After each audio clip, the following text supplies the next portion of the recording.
The Shanghai Incidents refer to a series of armed conflicts that took place from 1930 to 1932 in the Shanghai area, the largest Chinese city.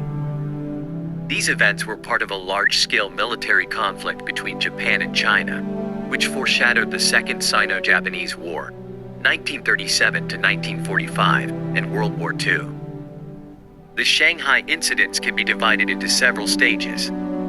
They were fueled by growing contradictions between Chinese and Japanese interests in the region and Japan's desire to strengthen its sphere of influence in China. The first incident occurred on January 28, 1932, when the Japanese army, stationed in China, blew up a railway track in the occupied territory of Manchuria. This prompted a Japanese invasion of Shanghai and the introduction of troops into the Chinese city. Shanghai turned into a battlefield where Japanese forces clashed with the forces of the Kuomintang, the ruling party in China.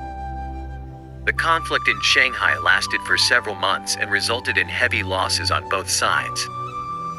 Although the Chinese army was weaker, it was able to resist the Japanese, and the latter failed to capture the city.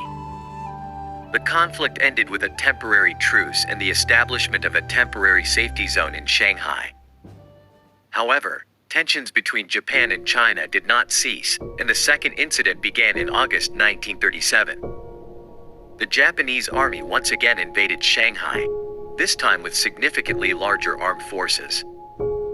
The Battle of Shanghai lasted for several months and became the largest and bloodiest confrontation up to that point during the war. The Shanghai Incidents and the subsequent Second Sino-Japanese War had serious consequences for both sides.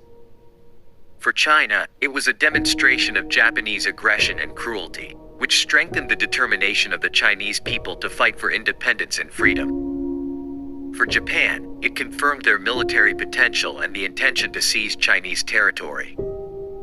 The Shanghai Incidents became part of a broader conflict that ultimately led to Japan's full-scale invasion of China. This conflict persisted until the end of World War II and resulted in millions of human lives lost and widespread destruction in both countries. The Shanghai Incidents remain an important part of the history of China and Japan, serving as a reminder of a period of tension and conflict between these two nations. They also hold significance in the context of geopolitical events in East Asia and the impact these events had on the subsequent history of the region.